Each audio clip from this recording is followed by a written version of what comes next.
갈라디아서 제1장.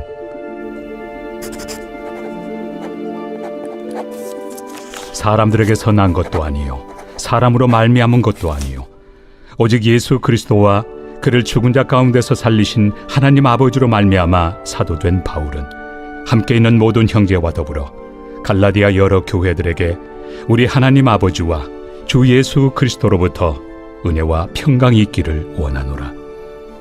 그리스도께서 하나님 곧 우리 아버지의 뜻을 따라 이 악한 세대에서 우리를 건지시려고 우리 죄를 대속하기 위하여 자기 몸을 주셨으니 영광이 그에게 세세토록 있을지어다. 아멘. 그리스도의 은혜로 너희를 부르신 이를 이같이 속히 떠나 다른 복음을 따르는 것을 내가 이상하게 여기노라. 다른 복음은 없나니 다만 어떤 사람들이 너희를 교란하여 그리스도의 복음을 변하게 하려 함이라. 그러나 우리나 혹은 하늘로부터 온 천사라도 우리가 너희에게 전한 복음 외에 다른 복음을 전하면 저주를 받을지어다. 우리가 전에 말하였거니와 내가 지금 다시 말하노니 만일 누구든지 너희가 받은 것 외에 다른 복음을 전하면 저주를 받을지어다. 이제 내가 사람들에게 좋게 하랴 하나님께 좋게 하랴 사람들에게 기쁨을 구하랴. 내가 지금까지 사람들의 기쁨을 구하였다면 그리스도의 종이 아니니라. 할렐루야. 오늘도 하나님이 허락하신 복과 은혜를 온전히 누리며 살아가는 주의 백성들이 되시기에 존귀하신 예수님의 이름으로 축원합니다. 이제 오늘부터는 신약성경 갈라디아서로 들어가게 됩니다. 갈라디아는 BC 3세기부터 켈트족이 살았던 소아시아 지역이라고 되어져 있습니다. 지금으로 본다면은 튀르키예죠. 원래 터키였는데 튀르키예로 이름이 바뀌었는데 그 튀르키예 중남부에 해당한다라고 되어져 있습니다. 바울은 1차 전도 여행 때 갈라디아 남부, 비시디아 안디옥, 이고니온, 루스데라, 더베 이런 여러 교회를 세운 것을 우리는 볼 수 있습니다. 갈라디아 교회는 바울이 특히 많은 핍박을 받으며 세운 교회였음을 이야기하고 있는데 그러기에 바울은 이곳에 더 사랑과 애착을 가졌다라고 되어져 있습니다. 그런데 그로부터 몇 년이 지난 후에 예루살렘 교회를 근거지로 한 유대주의 기독교인들이 갈라디아로 와서 바울이 전한 복음과 다른 복음을 전하고 있게 되는 것을 알게 됩니다. 그래서 바울은 아주 격렬한 어조로 이들을 비난하면서 오직 예수 그리스도로 말미암은 참 믿음과 참 자유의 복음을 선포하는 편지를 쓰게 됐는데 바로 이것이 갈라디아서라는 거죠. 제가 이 갈라디아서에 대해서 또 이제 영상으로 제 뒤에 올려놓겠습니다. 이 갈라디아서를 통해서 많은 은혜를 누리길 바랍니다. 기도하겠습니다. 사랑과 은혜가 충만하신 하나님, 이제 갈라디아서를 통해서 저희들 새로운 은혜, 새로운 하나님의 진리를 바라보려고 합니다. 하나님의 성령이 임하셔서 갈라디아서를 통해서 삶 가운데 되어지는 하나님의 축복과 은혜를 발견하고 그 말씀을 중심으로 사실 삶을 아름답게 영위할 수 있는 주의 종들이 되게 축복하여 주옵소서. 예수 그리스도 이름으로 기도합나이다. 아멘.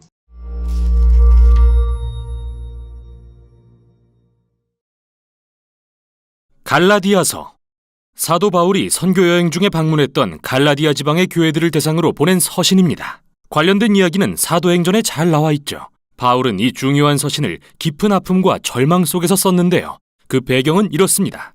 기독교는 예루살렘에서 시작된 유대인의 메시아 운동이었지만 그 대상은 온 인류였습니다. 그래서 빠르게 이스라엘을 넘어 전파되어 갔습니다. 바울이 선교하던 당시 이 예수 운동에는 유대인의 수만큼이나 많은 이방인이 참여하고 있었는데 이런 상황은 사도행전 15장에 나오는 것처럼 큰 논쟁을 불러일으키는 원인이 되었습니다. 역사적으로 하나님의 언약 백성은 이스라엘 민족에게 초점이 맞춰 있었고 그들은 토라의 계명인 남성의 할례, 유대 음식법 코셔, 안식일 같은 관습을 지킴으로써 이방 민족과 구별됐습니다. 유대인 그리스도인 중에는 이 모든 이방인이 진정한 하나님의 가족이 되기 위해서는 토라의 율법을 지켜야 한다고 믿는 사람이 많았는데 일부 열심인 유대인 그리스도인들이 갈라디아 지방의 교회들에까지 찾아오기에 이릅니다. 그들은 바울을 깎아내리면서 모든 이방인 그리스도인 남성에게 할례를 강요했습니다. 이에 많은 사람이 그렇게 했고 이 사실을 알게 된 바울은 마음이 무너지고 화가 나서 이 서신을 쓰게 된 것입니다. 그는 먼저 십자가에 달리신 메시아의 복음을 요약해 들려주며 갈라디아 교인들에게 이 일을 제기합니다. 그러고 나서 이 복음이 다민족으로 이루어진 예수님과 아브라함의 새로운 가족을 만든다고 주장한 다음 이 복음이 어떻게 성령의 임재와 능력으로 사람들에게 참된 변화를 일으키는지 보여줍니다. 그는 갈라디아 교인들이 다른 복음, 즉 바울을 험담하고 할례를 강요한 이들이 주장한 복음을 받아들인 사실에 대해 당혹스러움을 표하며 글을 시작합니다. 그래서 바울은 먼저 자신이 전한 복음의 정당성과 사도로서의 권위를 변증합니다. 그는 부활하신 예수님에게 직접 이방인의 사도로 임명받았습니다. 사도행전에 기록된 대로 말이죠. 바울은 자신이 베드로나 야고보 같은 다른 사도들과 상의하려고 예루살렘에 간 것은 나중 일이라고 밝힙니다. 그가 이방인 그리스도인들에게 할례나 유대 음식법을 요구하지 않는다고 말했을 때 그들은 바울을 적극 지지했습니다. 그러나 갈등은 생각보다 깊었는데요. 베드로는 안디옥에 와서 여러 이방인과 시간을 보내고 있었습니다. 그런데 몇몇 보수파 유대인들이 안디옥에 나타나자 그들의 압박에 굴복하고 맙니다. 할례받지 않은 그리스도인들과 식사하기를 멈추고 그들과 거리를 둔 것이죠. 그러자 바울은 베드로와 정면으로 맞서 복음의 진리를 따르지 않는다며 그의 위선을 비판합니다. 바울이 볼 때 이 초신자 그리스도인들에게 할례와 율법을 강요하는 것은 여러 가지 이유에서 잘못된 일이었습니다. 먼저 그것은 복음에 대한 배반이기 때문입니다. 그의 말을 빌리자면 사람이 율법을 지키는 행위로 의롭게 되는 것이 아니라 예수 그리스도를 믿음으로 되는 것임을 알고 우리도 그리스도 예수를 믿은 것입니다. 여기서 의롭게 된다는 말은 의롭다고 선언받았다는 의미로서 바울이 중시한 구약의 개념인데요. 하나님이 의롭다고 선언하실 때 그 사람은 하나님과 올바른 관계를 갖게 됩니다. 죄를 용서받고 하나님의 가족의 일원이 되며 그분의 은혜로 인생이 변화되어 갑니다. 바울은 그 누구도 토라의 계명을 지킴으로써 의롭게 될 수 없으며 오직 예수님을 믿음으로써 그렇게 된다고 확신합니다. 다의적인 표현인데요. 이는 우리를 대신해 사시고 죽으신 예수님의 신실하심을 가리키는 것일 수도 있고 예수님에 대한 우리의 믿음과 헌신을 가리키는 것일 수 있지만 어느 쪽이든 요점은 분명합니다. 사람은 자신의 행위가 아니라 오직 하나님이 그를 위해 예수님을 통해서 하신 일을 믿음으로 의롭게 된다는 것입니다. 바울이 주장하는 복음의 핵심은 예수 그리스도를 믿는 사람에게는 그분께 일어난 일이 자신에게도 사실이 되는 것입니다. 그분의 삶과 죽음과 부활이 자신의 것이 됩니다. 바울의 말을 빌리면 나는 그리스도와 함께 십자가에 못 박혔습니다. 이제는 내가 사는 것이 아니라 그리스도께서 내 안에서 살고 계십니다.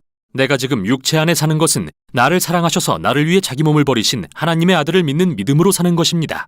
따라서 누구라도 자신이 하나님과 올바른 관계에 있거나 예수님의 언약 백성이라고 말할 수 있는 이유는 율법을 지켜서가 아니라 오직 예수님께서 그 사람을 위해 스스로는 절대 할 수 없는 일을 하셨기 때문입니다. 이제 우리는 예수님이 이루신 이 일을 깊이 이해함으로써 누가 하나님의 언약 백성이 될 수 있으며 그 새로운 가족의 일원으로 산다는 게 어떤 의미인지 중대한 깨달음을 얻게 됩니다. 그래서 바울은 먼저 창세기의 아브라함 이야기를 인용하면서 그가 어떻게 오직 믿음으로 하나님께 의롭다 여김을 받았는지 이야기합니다. 언젠가 모든 민족이 그와 그의 자손을 통해 하나님의 복을 받을 거라고 하신 그분의 약속을 신뢰했기 때문이죠. 언제나 하나님의 목적은 믿음에 근거해 그분의 백성이 된 사람들로 큰 다민족 가족을 이루시는 것이었습니다. 율법을 통해서가 아니라요. 그런데 중요한 의문이 생깁니다. 그럼 왜 하나님은 이스라엘에 율법을 주신 걸까요? 바울은 여기서 아주 간단 명료한 설명을 하고 후에 다른 서신인 로마서에서 설명을 완성하는데요. 그는 율법이 하나님이 아브라함에게 약속을 주신 훨씬 이후에 시내산에서 이스라엘에 주어졌다는 사실에 주목합니다. 그리고 토라를 주의 깊게 읽어보면 알겠지만 하나님의 의도는 언제나 율법을 일시적인 방편으로 사용하시는 것이었습니다. 율법은 부정적 역할과 긍정적 역할을 모두 갖고 있었습니다. 부정적으로는 마치 이스라엘의 죄를 살피는 돋보기 같아서 이스라엘이 끊임없이 하나님의 법을 거역함으로써 묵인했던 죄악된 인간의 실태를 폭로했습니다. 따라서 율법은 선한 것이지만 결국 이스라엘과 온 인류의 유죄를 선고할 수밖에 없었습니다. 바울의 말을 빌리자면 율법은 모든 사람을 죄 아래에 가두었죠. 하지만 긍정적인 역할도 했는데요. 율법은 약속하신 아브라함의 자손인 메시아가 오실 때까지 이스라엘이 바른 길을 가게 하는 엄격한 선생과 같았습니다. 그러나 메시아가 오신 뒤에는 그분이 이스라엘을 대신해 율법의 목적을 성취하셨습니다. 예수님은 진정으로 하나님과 이웃을 사랑하신 신실한 이스라엘 사람이셨습니다. 또한 이스라엘의 왕으로서 그들의 죄로 인한 형벌과 실패의 결과를 짊어지고 죽으심으로 구원을 베푸셨습니다. 그래서 이제 아브라함의 자손이신 예수님을 통해 인종이나 사회적 지위나 성별과 관계없이 모두가 하나님의 복을 받을 수 있습니다. 바울이 볼 때 이방인 그리스도인에게 율법을 강요하는 것은 말도 안 되는 일이었습니다. 그건 마치 예수님이 하나님의 약속을 성취하지도 우리 죄를 해결하지도 않으신 것처럼 행동하는 것이며 예수님을 통해 주어진 새로운 자유와 성령의 선물을 무시하고 하나님의 약속과 복을 특정 민족에게 제한하는 것입니다. 하지만 바울의 반대파는 이렇게 주장할지도 모릅니다. 토라의 율법은 하나님의 뜻에 따라 살도록 주어진 입증된 지침인데 이방인들이 어떻게 율법 없이 그 뜻을 배우겠습니까? 이에 대해 바울은 5장과 6장에서 성령을 통해 우리를 변화시키시는 예수님의 임재가 핵심임을 설명합니다. 그는 토라의 율법은 선하고 지혜롭다고 말합니다. 사실 모든 율법은 내 이웃을 내 몸과 같이 사랑하라고 하신 예수님의 계명으로 요약됩니다. 그러나 율법은 그 자체로는 선하지만 이스라엘에 순종할 수 있는 능력을 주지는 못했죠. 반면에 기쁜 소식은 예수님이 우리를 대신해 율법을 성취하셨다는 것입니다. 그리고 성령을 통해 지금 우리 안에 살아계시며 그분의 백성을 새 사람으로 변화시켜 이웃을 사랑함으로써 율법을 이루게 하십니다. 계속해서 바울은 옛사람과 새사람을 대조합니다. 옛사람의 습관은 분명합니다. 비인간적인 행동을 일삼고 인간관계와 공동체 전체를 무너뜨립니다. 토라의 율법이 이런 일을 금지했다면 예수님은 그것들을 아예 십자가에 못 박아 죽게 하셨습니다. 그래서 예수님을 믿고 성령의 의지에서 사는 사람에게는 예수님의 생명이 그의 생명이 되어 바울이 말하는 성령의 열매가 맺히게 됩니다.